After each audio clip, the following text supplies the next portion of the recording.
Sir क्या हुआ Chintu? Sir French revolution समझ में नहीं आ रहा। क्यों क्या नहीं आ रहा?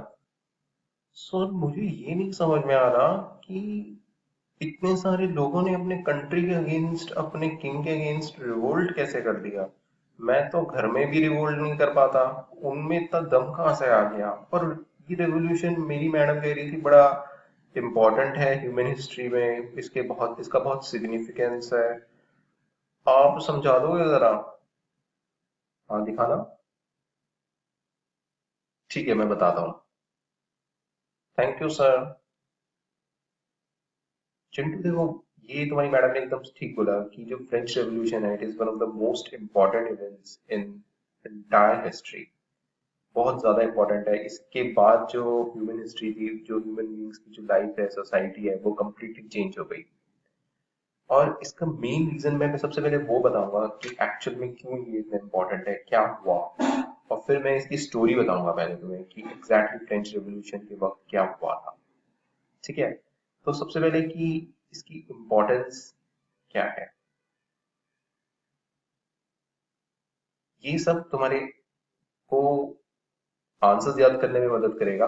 वैसे तुम्हें याद रखने की जरूरत नहीं है, but because when you understand you will automatically remember all these things. ठीक है। तो इसकी इम्पोर्टेंस क्या थी? देखो पहले क्या होता था ना, पहले तो किंग्स हुआ करते थे, है ना।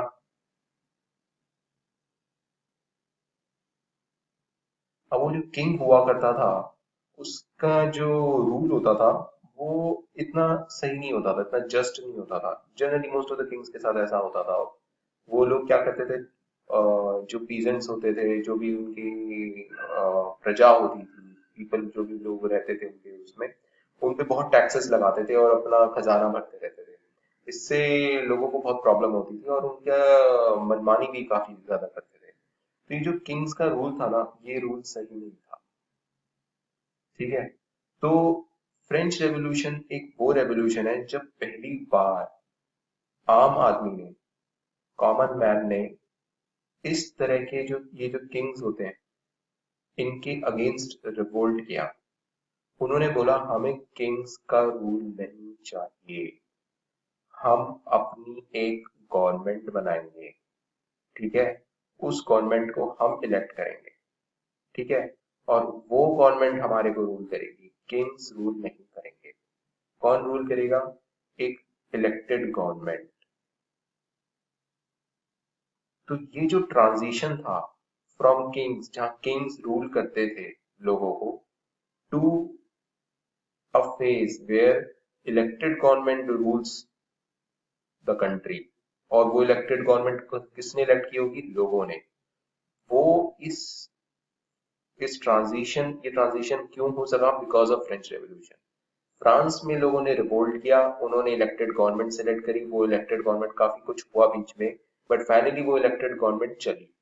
और वो जब एक्सपेरिमेंट वो सक्सेसफुल हुआ, तो यूरोप में और कंट्रीज में भी इसी तरह से रिवोल्ट हुआ, वहां पर भी फिर इलेक्टेड गवर्नमेंट्स बनी।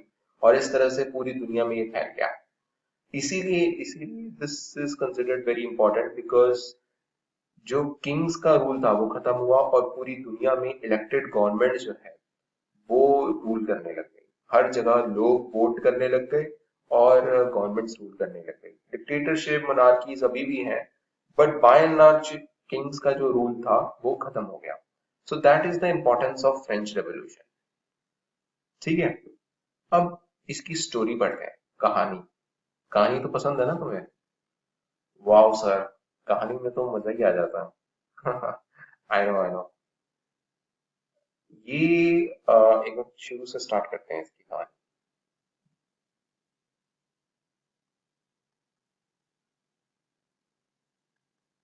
तो जो फ्रेंच रेवोल्यूशन था, ठीक है, उसकी कहानी स्टार्ट होती है, लुई 16 जो फ्रांस का किंग था, वो फ्रांस का किंग बना था 1774 में। तुम्हें ये सब कुछ याद रखने की जरूरत नहीं है, बस समझते जाओ। Once you understand all these things you will easily be able to remember your answers. ठीक है। अब Louis 16 became the king of France in 1774। पर जब वो किंग बना, तो उसने देखा कि यार मेरे पास तो कोई खजाना ही नहीं है। ट्रेजरी, इंग्लिश में खजाने को ट्रेजरी बोलते हैं। तो जो ट्रेजरी थी, दैट वाज एम्प्टी। और वो इसलिए था बिकॉज फ्रांस इतने सारे वॉर्स में इन्वॉल्व था। अब वॉर में क्या होता है, जो सोल्जर्स होते हैं उन्हें पैसा देना पड़ता है, एम्यूनिशन, आर्म्स, वेपन्स वो सब खरीदना पड़ता है। तो उसकी वजह से जो खजाना था किंग का वो खत्म हो रहा था। ठीक है, तो treasury was empty. Treasury means खजाना, ट्रेजरी वॉज एम्प्टी। ठीक है, ड्यू टू वॉर्स। ठीक है, और इसलिए उन्हें जो है टैक्स बढ़ाने पड़ रहे थे किंग को। ठीक है, अब देखो ये, अब यहाँ पर सबसे मेन पॉइंट आता है। अब टैक्स आप बढ़ा रहे हो, अब टैक्स देता कौन है? टैक्स दो लोग दे सकते हैं, या तो वो रिच दें जिनके पास बहुत पैसा होता है, या गवर्नमेंट जबरदस्ती पुअर पीपल से टैक्स ले ले। पुअर पीपल के पास आवाज होती नहीं है, और पुअर पीपल होते भी बहुत ज्यादा नंबर में है। थोड़ा थोड़ा टैक्स अगर सबसे लें तो भी खजाना भरा जा सकता है। ठीक है, तो फ्रांस में क्या होता था? फ्रांस में जो सोसाइटी थी वो तीन पार्ट्स में डिवाइड थी, जिसे कहते हैं तीन एस्टेट्स। फर्स्ट वाज क्लर्जी, इसके बारे में अभी हम थोड़ी देर बाद डिटेल में पढ़ेंगे। Clergy, nobility. क्लर्जी मतलब होता है it is related to church. Nobility related to kings और जो ऑफिसर्स होते हैं ना, ऑफिसर्स, किंग, वो सब नोबिलिटी में आता है। ठीक है, थर्ड एस्टेट जो था, these are called estates. First estate, second estate, third estate. Third estate में था मर्चेंट थे, पीजेंट्स थे, पुअर पीपल थे, ये सब थर्ड एस्टेट में आते थे।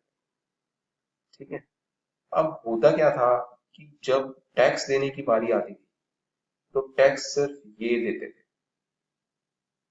Only these people are suppose to pay taxes. इन लोगों को टैक्स देने की कोई जरूरत नहीं है, ये ऐश करते थे। ठीक है, और यही नहीं, ये जो पुअर पीपल होते थे इनको ना सिर्फ टैक्स देना पड़ता था, बट नोबिलिटी को फ्यूडल ड्यूज देते थे, जिसका मतलब होता है उनके घरों में काम करना, उनके ऑफिस में काम करना, वो फ्री में काम करते थे ये लोग। ठीक है, और चर्च ने अपने अलग से टैक्स लगा रखे थे जो वो इनसे चार्ज करते थे। ये सब हम पढ़ेंगे, बट इस पॉइंट से तुम्हें ये समझ में आना चाहिए कि जो गरीब लोग थे, इसमें कुछ रिच लोग भी थे जैसे मर्चेंट्स थे, बट ज्यादातर गरीब लोग ही थे। इन लोगों से कैसे सोसाइटी टैक्स निकाल रही थी। ठीक है, और जिन लोगों के पास पैसा, चर्च के पास पैसा था, नोबिलिटी किंग्स के पास पैसा था, उन लोगों से वो पैसे नहीं ले रहे थे, टैक्स नहीं ले रहे थे। ठीक है, तो किंग के रूल्स में जनरली ऐसा ही होता है। जो पुअर पीपल होते हैं उनका बहुत ज्यादा एक्सप्लॉयटेशन होता है। ठीक है, तो ये सोसाइटी उस वक्त की थी, और इसकी वजह से इनको बहुत ज्यादा एक्सप्लॉयटेशन हो रहा था पुअर पीपल का। ठीक है, अब हुआ क्या, ये चलता रहा चलता रहा। ठीक है, 1789 का पीरियड की बात करते हैं हम। तब तक क्या हो गया था, पॉपुलेशन बहुत बढ़ गई। ठीक है, जो पुअर पीपल थे उनकी जो सैलरीज थी वो बढ़ी नहीं। ठीक है, तो क्या हुआ, पॉपुलेशन बढ़ गई, फूड की डिमांड बढ़ गई।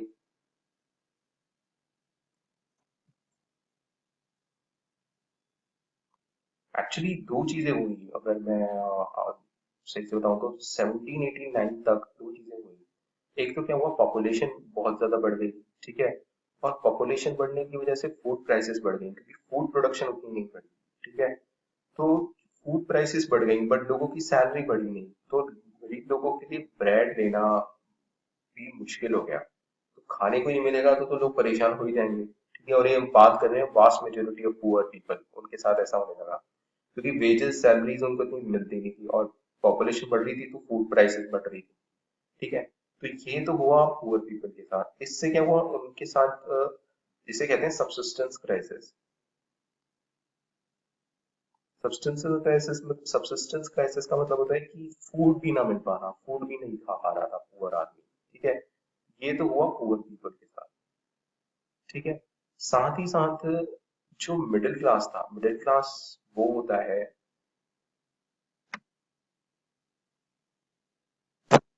मिडिल क्लास वो होता है जो अपनी रोजी रोटी खुद कमाता है। मतलब पुअर पीपल भी कमाते हैं बट अपना अपने लिए काफी ज्यादा पैसा जोड़ लेता है वो ट्रेडिंग के थ्रू या डिफरेंट एक्टिविटीज के थ्रू। ठीक है। तो जो मिडिल क्लास था वो ये कह रहा था कि यार हम मैं इतनी मेहनत करता हूँ इतना पैसा कमाता हूँ और ये मेरे सारे टैक्सेस ले जाते हैं। ठीक है। और मुझे प्रिविलेजेस भी इनको देने पड़ते हैं जैसे यहाँ पर इन लोगों को काम भी करना पड़ता था। दे वर सेइंग कि सोसाइटी ऐसी होनी चाहिए जहां पर they should not be any privileges. Privileges का मतलब होता है कि just because you are born in nobility or in clergy, you get the benefits that you are not supposed to pay taxes। ठीक है। आप यहाँ पर पैदा हुए हो इसलिए आपको ये बेनिफिट मिल रहा है कि आपको टैक्स नहीं पे करना पड़ रहा। और यहाँ पर मर्चेंट्स को जो मिडिल क्लास लोग हैं उन लोगों को ऐसे कोई भी प्रिविलेजेस नहीं है। इन्हें कहते हैं प्रिविलेजेस मिलना। Just because you are born in something you are getting some facilities। ठीक है। बर्थ से नहीं डिसाइड होना चाहिए क्या फैसिलिटीज मिल रही है।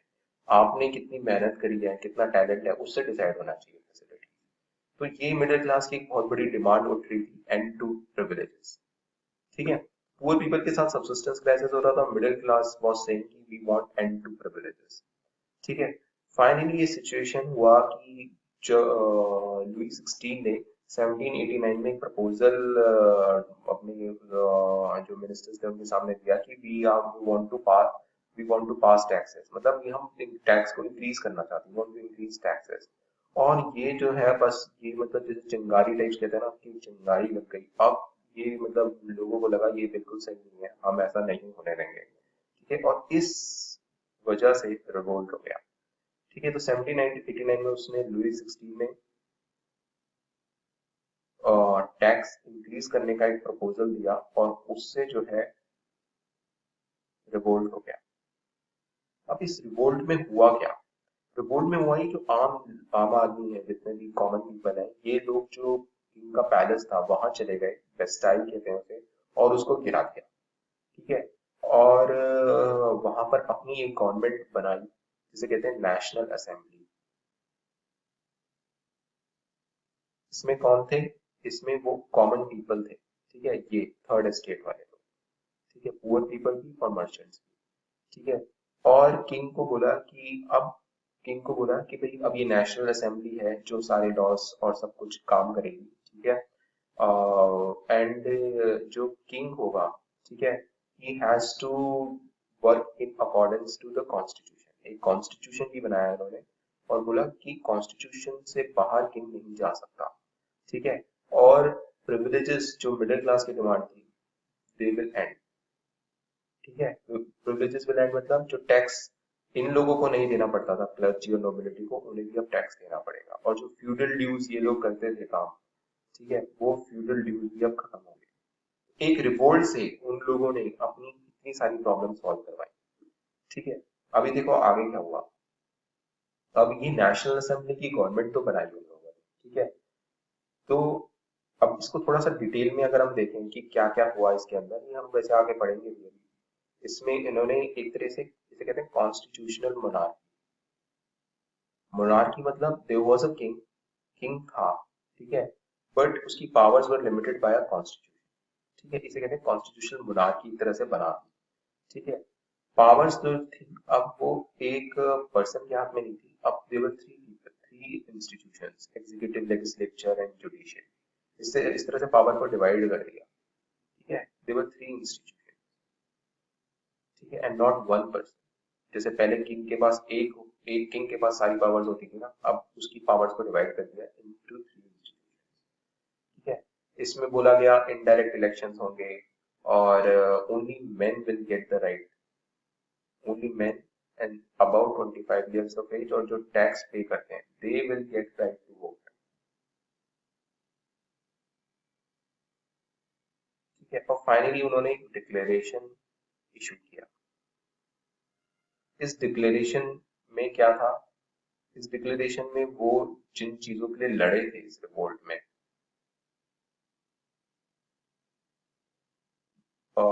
लिबर्टी जस्टिस वो सब चीजों के बारे में बात की गई थी। ठीक है। तो इन लोगों ने किया क्या एक तरीके से किंग की पावर्स कर दी लिमिटेड थ्रू अ कॉन्स्टिट्यूशन।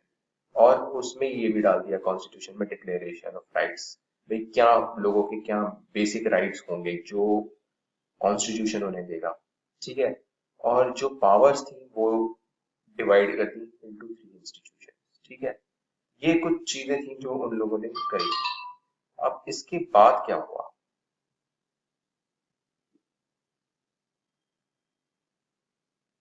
अब इसके बाद क्या हुआ कि दो चीजें हुई। एक तो लोगों ने, जिन कॉमन मैन ने लड़ाई करी थी, रिवोल्ट किया था, उसने देखा कि यार वोटिंग राइट्स तो सिर्फ उन लोगों को दिए गए हैं जिनको, जिनके पास प्रॉपर्टी है, जो टैक्स पे करते हैं। तो उन्होंने बोला कि ये तो मिडिल क्लास ने अपने हाथ में पावर ले ली एक तरीके से। तो एक तो उनको ये फील होने लगा। दूसरा ये भी हुआ कि जो किंग था, उसने आसपास के जो नेबरिंग किंग्स थे उनसे हेल्प मांगी, क्योंकि नेबरिंग किंग्स भी डर गए थे कि हमारे यहाँ रिवोल्ट हो गया तो हमारी पावर चली जाएगी।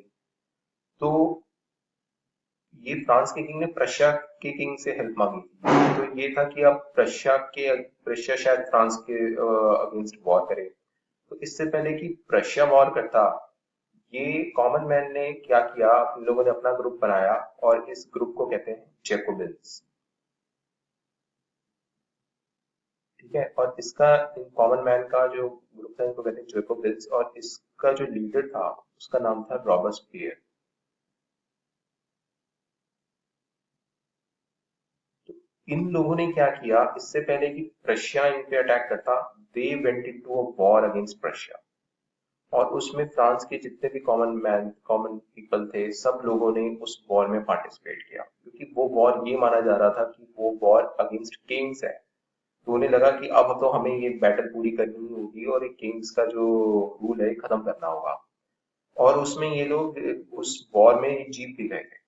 और उसके बाद क्या हुआ, फिर जो रॉबespierre है, जो उनका लीडर था, वो बेसिकली पावर में आ गया, ठीक है।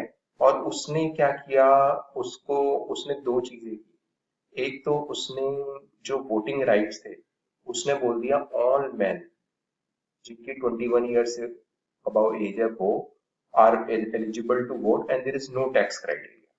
मतलब कि ऐसा नहीं कि वो टैक्स दें तभी वो वोट कर सकते हैं, नहीं। तो मतलब कॉमन मैन हर एक के पास वोटिंग राइट अब हो गया, बस उसकी एज 21 ईयर से ज्यादा होनी चाहिए, ठीक है। दूसरा उसने क्या किया कि जो किंग था, ठीक है, उसे एग्जीक्यूट कर दिया, मतलब किंग को सरेआम मरवा दिया।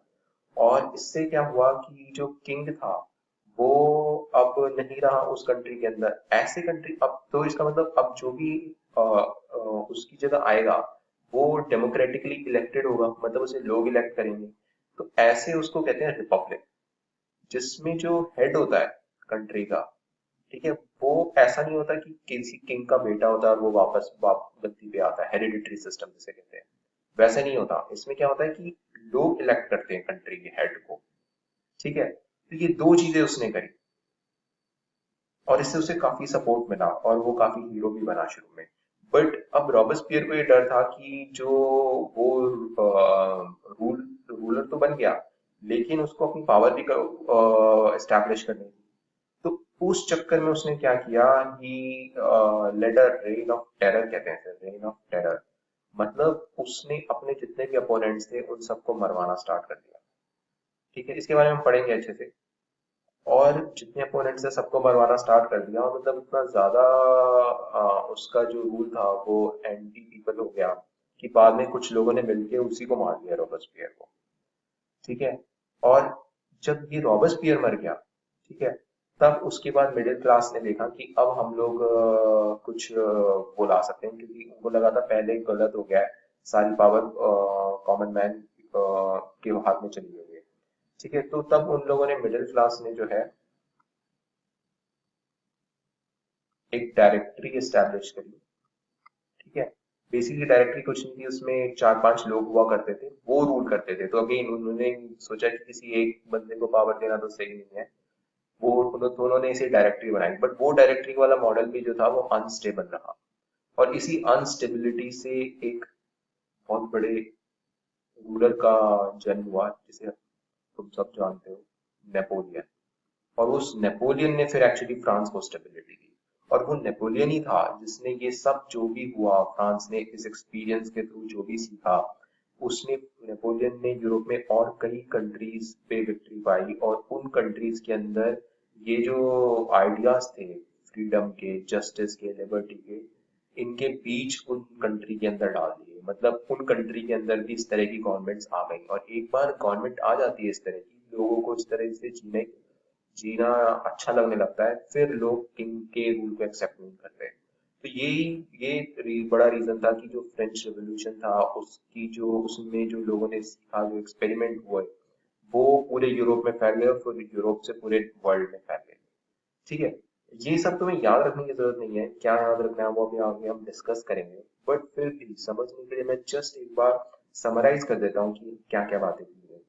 सबसे पहले तो ये बोला गया कि यार जब लुई 16 जो आया था, वो 1774 में आया था, उसने देखा कि यार जो मेरा खजाना है वो तो खाली है, तो मैं टैक्स बढ़ाऊंगा।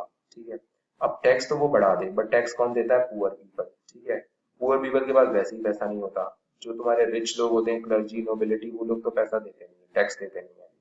ठीक है, तो उन पे टैक्स का बोझ और बढ़ गया। ठीक है, अब कंडीशन ऐसी थी कि पॉपुलेशन बढ़ रही थी, तो जो पुअर पीपल थे, उनका फूड प्राइसेस बढ़ रही थी, तो पुअर पीपल को फेस करना पड़ा सब्सिस्टेंस क्राइसिस, मतलब खाने के लिए रोटी नहीं है उनके पास। दूसरी तरफ जो मिडिल क्लास थी, वो बोल रही थी कि यार ये जो तुम लोगों ने इतने प्रिविलेजेस दे रखे, इतनी फैसिलिटीज दे रखी क्लर्जी और नोबिलिटी को, ये गलत है। ठीक है, तो they were demanding end to privileges. तो मिडिल क्लास और पुअर पीपल दोनों ही बेसिकली क्लर्जी और नोबिलिटी के अगेंस्ट हो गए थे। फिर बाद में टिपिंग पॉइंट, एक इमीडिएट जो रीजन था फ्रेंच रिवॉल्यूशन का, वो तब आया जब 1789 में लुई 16 ने टैक्स बढ़ाने का प्रपोजल दिया। लोगों ने रिवोल्ट कर दिया, उसका जो बेस्टाइल जो फोर्ट था उसको गिरा दिया। ठीक है, और लोगों ने अपनी गवर्नमेंट बनाई, नेशनल असेंबली। ठीक है, इसमें लोगों ने कई चीजें चेंज करी। लोगों ने बोला कि भाई किंग तू है, बट तेरी पावर्स लिमिटेड होंगी बाय कॉन्स्टिट्यूशन। ठीक है, उन्होंने एक डिक्लेरेशन उसमें डाला, जिसमें ह्यूमन बींग्स के जो फंडामेंटल राइट्स हैं वो डाले। ठीक है, उन्होंने बोला कि टैक्स जो उन्होंने बोला जो वोटिंग राइट होगा इस असेंबली, नेशनल असेंबली को इलेक्ट करने के लिए, वो सब वो सबके पास नहीं होगा, वो that will be for only men greater than 25 years of age, और उसमें भी जो टैक्स पेइंग पीपल है, only those people are allowed. ठीक है, और एक पावर भी उन्होंने एक पर्सन में नहीं, 3 इंस्टीट्यूशंस में डिवाइड करके उन्होंने इस तरह से किया। ठीक है, ये सब किया, और बट हुआ ये कि इसका एक काउंटर रिएक्शन भी हुआ। जो किंग था वो चुप नहीं बैठेगा, उसने प्रशा से हेल्प मांगी। प्रशा ने कहा ठीक है मैं हेल्प करूंगा, क्योंकि प्रशा के किंग को डर था कि कहीं यहाँ भी रिवोल्ट ना हो जाए। तो क्या हुआ कि आ, ये देखकर लोगों में एक ग्रुप बना, जैकोबिन्स, कॉमन मैन का ग्रुप था ये। इसका जो लीडर था वो रॉबर्सपियर था। रॉबर्सपियर ने क्या किया, इन सब लोगों ने मिलकर प्रेशर के अगेंस्ट वॉर कर दिया। जो आम आदमी था वो खूब लड़ा इसके अंदर, बिकॉज दे वर सीइंग कि ये वॉर अगेंस्ट किंग्स है। ठीक है, और वो लोग जीत भी गए। तो इसके बाद रॉबर्सपियर ने 2 बड़े इमेजेस लिए। एक तो उन्होंने ये बोला कि अब सबको राइट मिलेगा वोट करने का। ठीक है, टैक्स का कोई क्राइटेरिया नहीं होगा।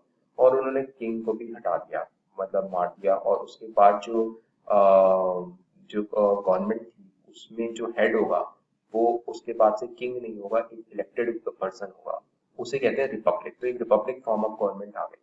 बट रॉबर्सपियर को अपनी पावर स्टेबलाइज करनी थी, उसे अपनी पावर जमानी थी। इसके लिए उसने अपने अपोनेंट्स को मारना स्टार्ट कर दिया। तो एक rule of terror, rain of terror establish किया उसमें, जिसमें इतने लोग परेशान हो गए कि कुछ लोगों ने रॉबर्सपियर को ही मार दिया।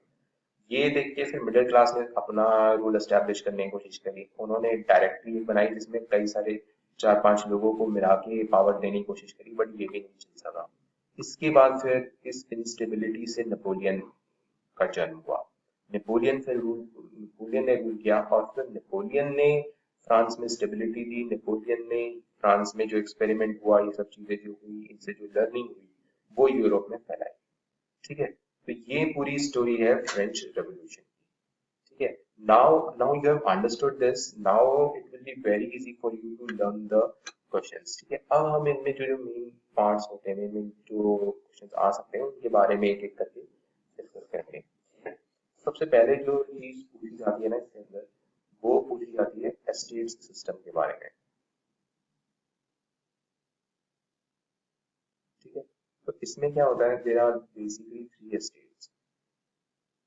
मोटा मोटी तो तुम समझ ही गए हो। ठीक है, तो इसमें स्टेट्स कैसे होती हैं, जैसे कि इसमें देयर आर 3 एस्टेट्स। ठीक है, तो फर्स्ट एस्टेट होती है क्लर्जी, ठीक है। This is basically church. Church में जो लोग होते हैं, ठीक है। फर्स्ट स्टेट उसे कहते हैं, सेकंड स्टेट कहते हैं नोबिलिटी को।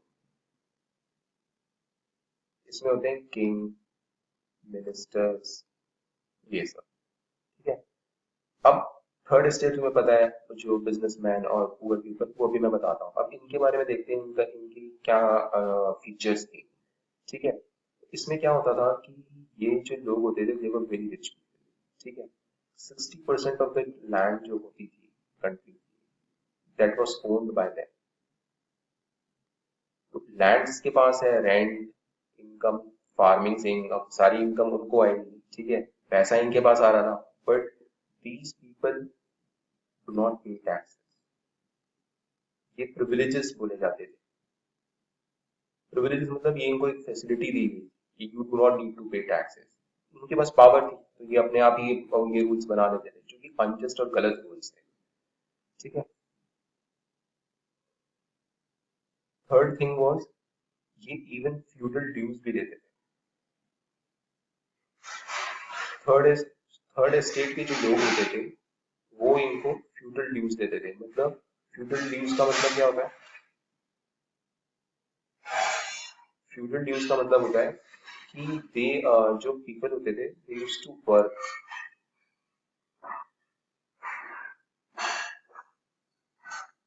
इन ऑफिसेज एंड होम्स, ठीक है। फ्यूडल ड्यूज इनको ये लोग थर्ड एस्टेट में जो गरीब लोग होते थे वो देते थे। तो टैक्सेस भी नहीं देते थे और उनसे फ्री में काम भी करवाते थे। और जो चर्च होता था, चर्च को भी ये लोग एक सेपरेट टैक्स फॉर्म में देते थे, जिसे कहते हैं टिथिस। पीजेंट्स देते थे जनरली, ठीक है। तो पीजेंट्स पे टिथिस टू चर्च, ठीक है। ये हो गया first state and second state. So you can see basically उन्हें खुद तो कुछ देना नहीं पड़ता था, सारी लैंड थी तो फ्री की इनकम आती थी, ऊपर से फ्यूडल ड्यूज भी लेते थे, ठीक है। अब हम करेंगे third state. Third thing, third state was basically जो कॉमन मैन है, पुअर पीपल है, बिजनेस मर्चेंट्स हैं, वो सब लोग थर्ड स्टेट में आते थे। तो थर्ड स्टेट में क्या होता था ना, रिच लोग भी होते थे एंड पुअर पीपल भी होते थे, ठीक है। Poor people were basically 90% of the population, क्योंकि थर्ड स्टेट की पॉपुलेशन की 90% पुअर पीपल हुआ करते थे। और ये पुअर पीपल कौन होते थे? स्मॉल पीपल्स, ठीक है। Landless labourer. लैंडलेस लेबरर कौन से होते हैं? लैंडलेस लेबरर वो होते हैं, वो मजदूर लोग जिनके पास कोई जमीन नहीं होती, और जो किसान होता है, फार्मर्स होते हैं, उनकी जमीन पे वो काम करते हैं एज अ लेबर। लेकिन उन्हें बहुत ही कम पैसे मिलते हैं, उनकी जिंदगी बहुत ही टफ होती है, ठीक है। रिच पीपल में कौन आता है इसमें? इसमें मिडिल क्लास आती थी जनरली, ठीक है। जैसे बिग बिजनेसमैन, मर्चेंट्स, ठीक है, कोर्ट ऑफिशियल्स, ठीक है। ये सब लोग जो आते थे वो रिच क्लास में आते थे, ठीक है। बट ये सब थर्ड स्टेट का पार्ट थे, मतलब इन सबको क्या करना पड़ता था? यस, टैक्स देना पड़ता था, एग्जैक्टली टैक्स देना पड़ता था, इन सबको टैक्स देना पड़ता था, ठीक है। और जस्ट इसमें ये भी बात ध्यान रखना कि जैसे एक होता था डायरेक्ट टैक्स, इसका नाम होता था टेले, TAILL, ठीक है। एक डायरेक्ट टैक्स इन्हें देना पड़ता था, जैसे सैलरी का जो हम देते हैं ना, उसे डायरेक्ट टैक्स कहते हैं, ठीक है। जो भी कमाते थे उसका एक डायरेक्ट, उसका कुछ परसेंट जो भी सैलरी, जो भी इनकम कमाते थे, उसका डायरेक्ट टैक्स देना पड़ता था टेले के फॉर्म में। दूसरा होता था इनडायरेक्ट टैक्स। इनडायरेक्ट टैक्स होता है कि जो गुड्स ये लोग लेते हैं, कंज्यूम करते हैं, ठीक है, सॉल्ट है, कुछ भी है, उस पे भी टैक्स लगता था। तो सॉल्ट, टोबैको, इस पे भी टैक्स लगता था, जो एक तरह से इन लोगों को भी पे करना पड़ता था, ठीक है। तो ये थर्ड स्टेट के भी साथ था, ठीक है। इसमें मेन बात क्या है कि रिच एंड पुअर दोनों लोग होते थे, इनको टैक्स देना पड़ता था, ठीक है। और इसमें एक बात और भी है कि इसमें very few people own land. Actually land तो ज्यादा था, मैं बता रहा 60% ऑफ द लैंड यही होता था, यही रिच लोग इसमें कुछ ओन करते थे। So very very few people own land in this, ठीक है। तो ये कहानी है basically first state, second state and third state की। क्लियर है कि जो first state and second state है वो बेसिकली इस थर्ड स्टेट को एक्सप्लॉइट कर रहे हैं और इसीलिए फ्रेंच रेवोल्यूशन हुआ। ठीक है, अब हम नेक्स्ट चीज करेंगे कि जो नेशनल असेंबली बनी थी, ठीक है, आफ्टर फ्रेंच रेवोल्यूशन, ठीक है, जो कॉमन मैन ने बनाई 1791 में, उसके लिए क्या फीचर। अक्सर अक्सर एक्चुअली ये पूछ लेते हैं कि जो नेशनल असेंबली बनी थी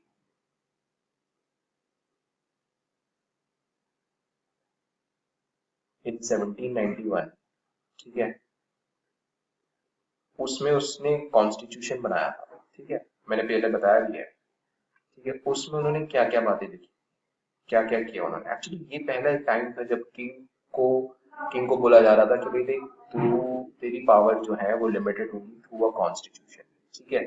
तो वो उन लोगों ने क्या क्या चीजें इसमें, तो उसमें सबसे पहला पॉइंट है, now France became a constitutional monarchy. Constitutional monarchy मतलब किंग तो अभी भी था, रॉबस्पियर ने बाद में हटाया था किंग को, तो मोनार्की मतलब किंग का होना, तो मोनार्की तो थी बट कॉन्स्टिट्यूशनल मोनार्की मतलब किंग जो बोल दे वो नहीं चलेगा, कॉन्स्टिट्यूशन में जैसा लिखा है उसके हिसाब से किंग को काम करना पड़ेगा, ठीक है। तो ये थी कॉन्स्टिट्यूशनल मोनार्की जो फ्रांस बन गया था, ठीक है। बाद में रॉबस्पियर ने किंग को हटा दिया था तो वो ये मोनार्की की जगह वो रिपब्लिक बन गया था, बट यहाँ पर कॉन्स्टिट्यूशन में जब 1791 में पहली बार रेवोल्यूशन के बाद नेशनल असेंबली बनी थी, तब उसमें कॉन्स्टिट्यूशन की क्या फीचर्स थी, तो उसकी बात कर रहे हैं।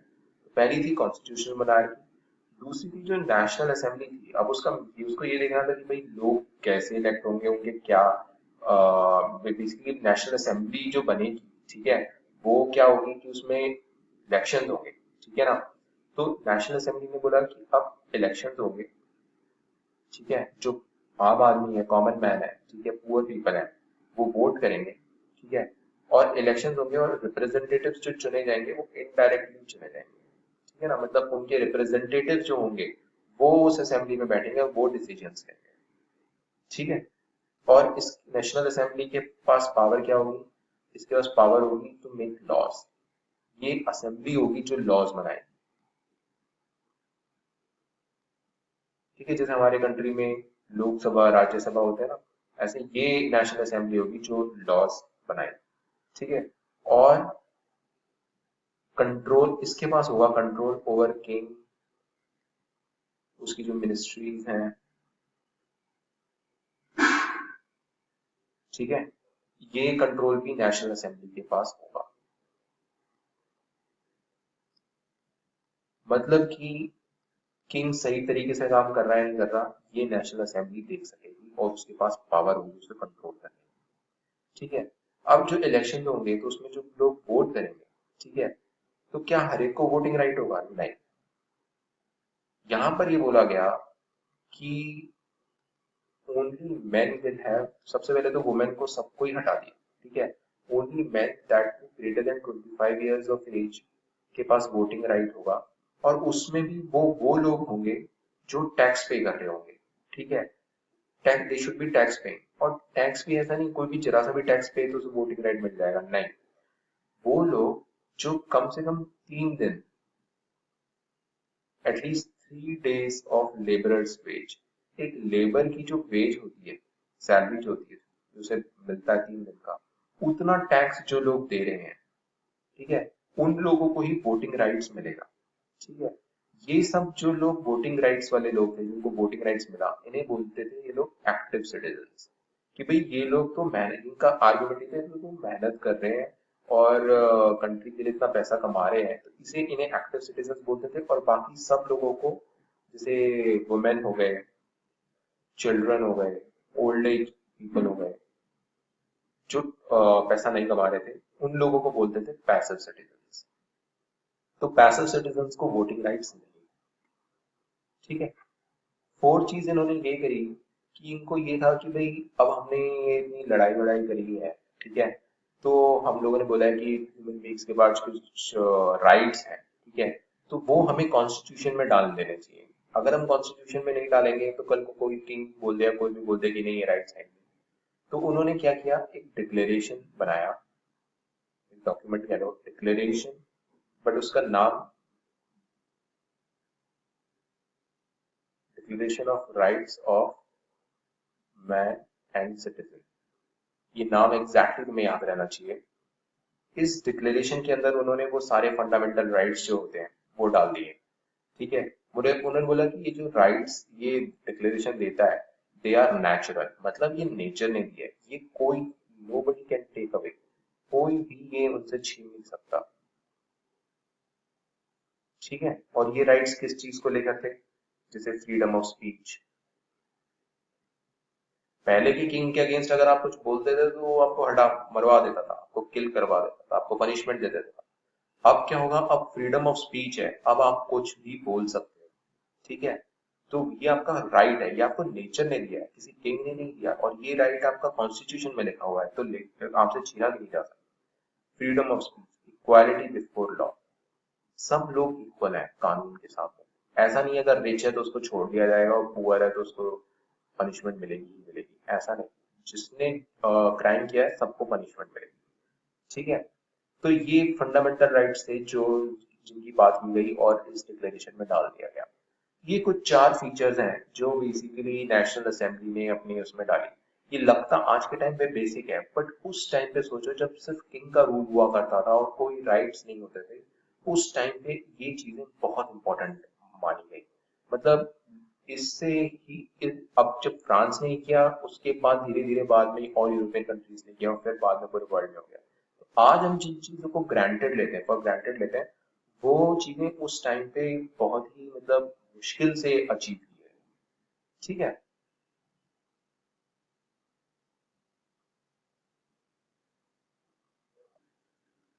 अब हम नेक्स्ट चीज पढ़ेंगे, जो रॉबर्टसपियर का रूल था वो क्या था। बिकॉज नेशनल असेंबली बन गई, मैंने जैसे पहले बताया था। ठीक है, उसके बाद रॉबर्टसपियर का जो जेकोबिन्स आ गए थे पावर में, और उनका लीडर रॉबर्टसपियर था। रॉबर्टसपियर ने कुछ अच्छी चीजें भी करी और कुछ खराब चीजें भी करी। उसके पीरियड को कहते हैं रेन ऑफ टेरर। ठीक है, ये पीरियड कौन सा था, ये पीरियड था 1793 टू 1794। ठीक है, इसमें क्या हुआ था, इसमें जैकोबिन्स की गवर्नमेंट थी एंड देयर लीडर वाज रॉबर्टसपियर। ठीक है, अब इसने देखो कुछ तो अच्छी चीजें करी। इसने एक तो ये किया कि जो फूड की प्रॉब्लम थी, ठीक है, फूड की बहुत प्रॉब्लम थी क्योंकि प्राइसेस बढ़े जा रहे थे। पूरा फ्रेंच रेवोल्यूशन ही इसी रीजन से हुआ था, फूड प्राइसेस बढ़े जा रहे थे। तो उसके लिए उसने क्या किया, उसने सबसे पहले बोला कि जो वेजेस हैं, ठीक है, और जो प्राइसेस हैं फूड प्राइसेस, ठीक है, इस पे एक मैक्सिमम लिमिट लगा दी कि इससे ज्यादा ये बढ़ ही नहीं सकते। ठीक है, तो अब अगर प्राइस बहुत ज्यादा बढ़ेगी ही नहीं, ठीक है, और वेजेस को भी बोल दिया कि भाई वो भी नहीं ज्यादा बढ़ेंगे, तो इनके बीच में ज्यादा डिफरेंस नहीं होगा, तो प्राइस अफोर्डेबल रहेगी तो लोग खरीद सकेंगे फूड।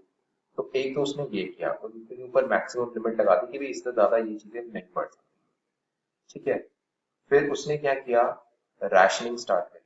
राशनिंग का मतलब होता है rationing of meat and bread.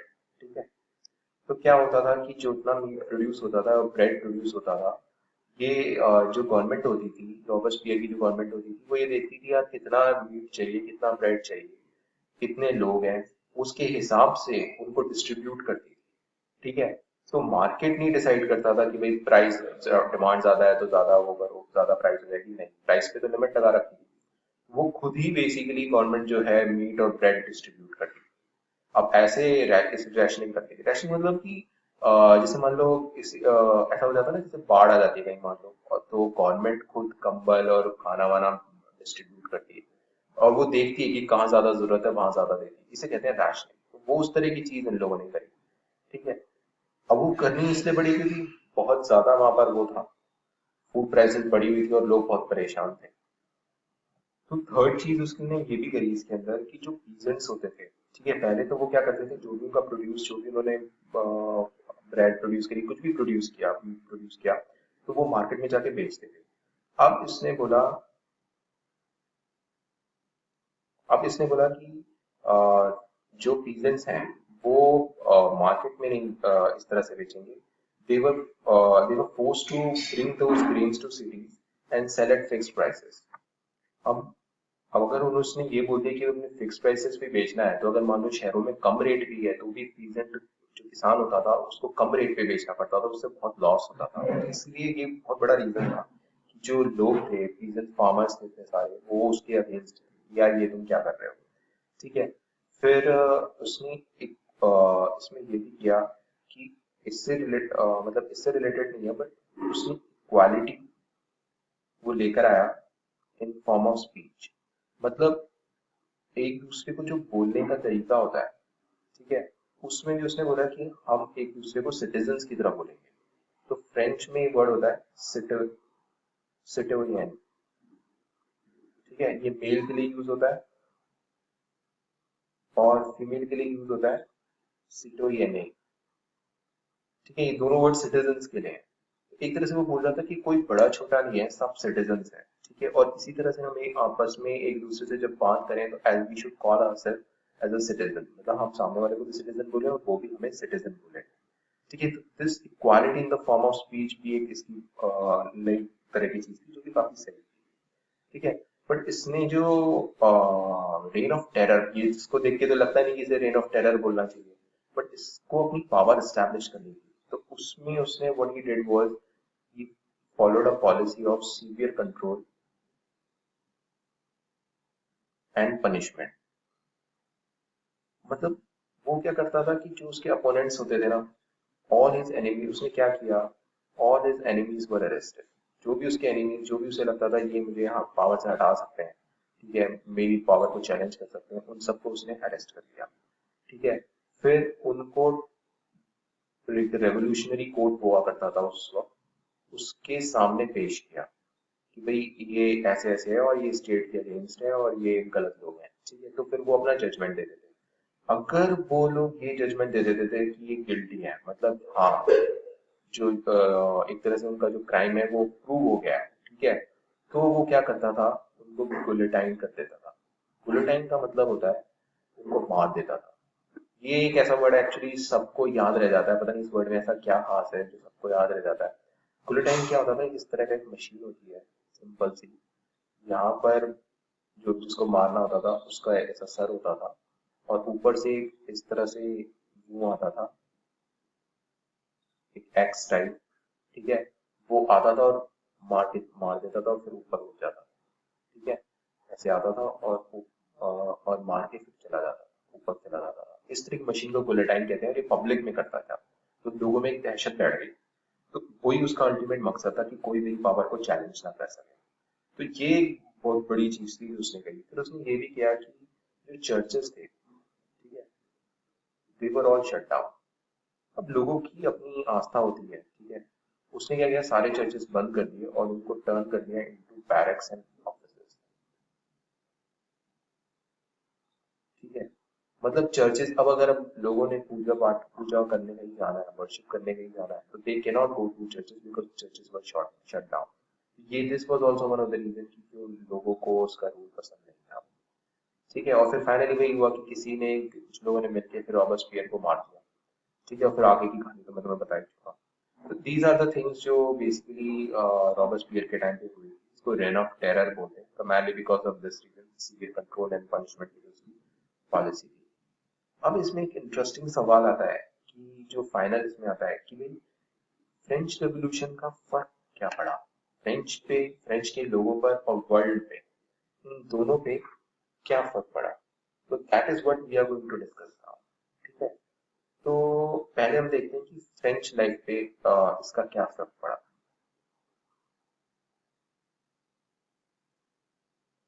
Effect of French revolution. ठीक है, पहले हम देखते हैं कि फ्रेंच लाइफ पे क्या फर्क पड़ा. मतलब दे कैन आस्क एनीथिंग कि लोगों की, फ्रांस के लोगों पे क्या फर्क पड़ा और वर्ल्ड पे क्या फर्क पड़ा. फिर बाद में हम यहाँ पर देखेंगे कि ऑन वर्ल्ड पे क्या फर्क पड़ा. ठीक है, तो फ्रेंच लाइफ पे तो मेन फर्क ये पड़ा कि यार पहले क्या था, किंग के टाइम पे कोई बंदा कुछ बोल नहीं सकता था.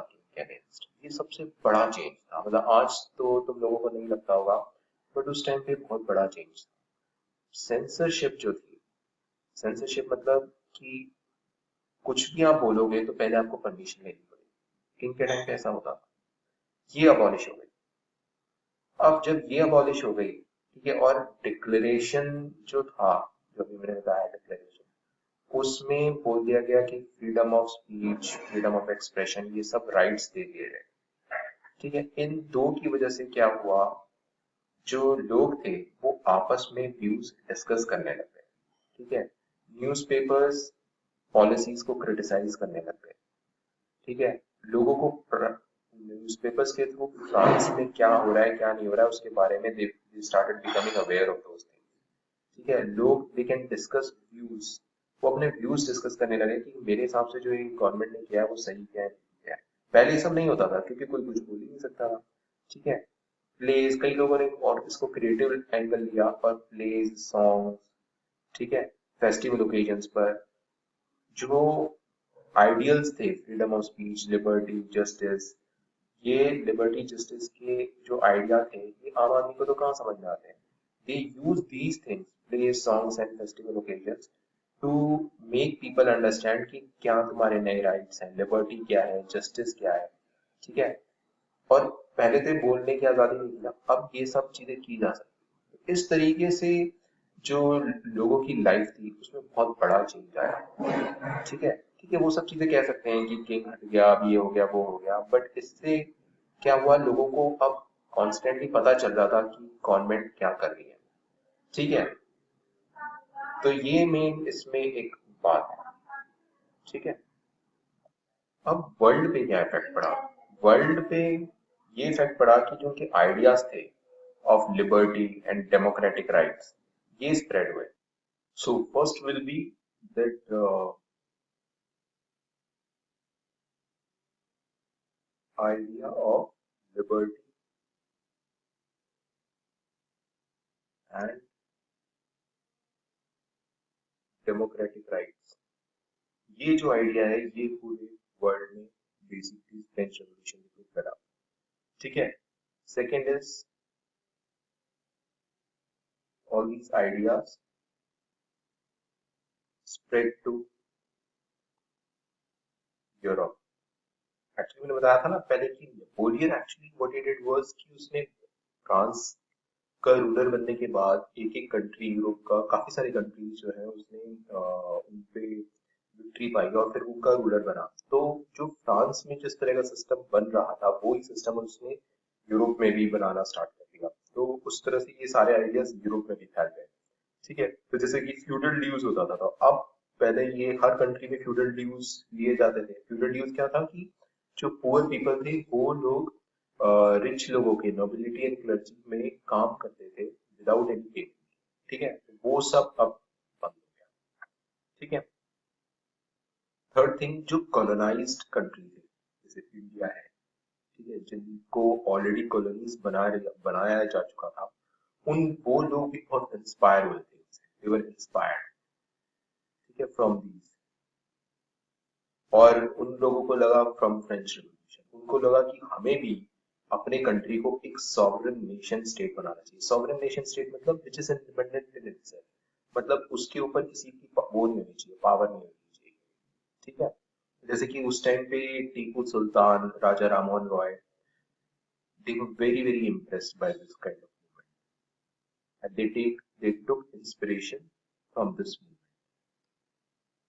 ठीक है, तो what you can see is कि फ्रेंच रेवोल्यूशन का इफेक्ट वर्ल्ड पे क्या पड़ा, बेसिकली आइडियाज फैले और लोगों ने इंस्पिरेशन। ठीक है, कॉलोनाइज्ड कंट्रीज में भी, जो नॉन कॉलोनाइज्ड कंट्रीज थे उनमें भी लोगों ने नई नई चीजें सीखी और नया सोसाइटी को अडॉप्ट किया। ठीक है, वाह सर, आपने तो मुझे बहुत ही अच्छे से समझा दिया। सर ये आंसर्स का कैसे करेंगे?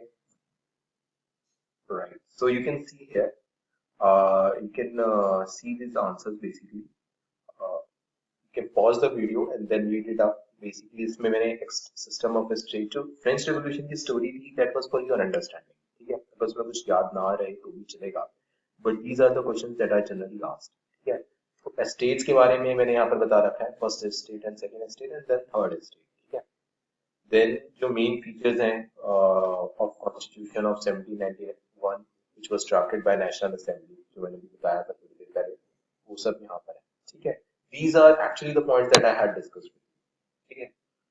देन रॉबर्सपियर का जो रेन ऑफ टेरर था, ये उसके बारे में, उसने क्या क्या किया, किस तरह से उसने टेरर कराया, किस तरह से उसने फूड प्राइसेस को भी कंट्रोल करने की कोशिश की, ठीक है, और किस तरह से equality the form of speech and address भी उसने लेकर आया, ठीक है।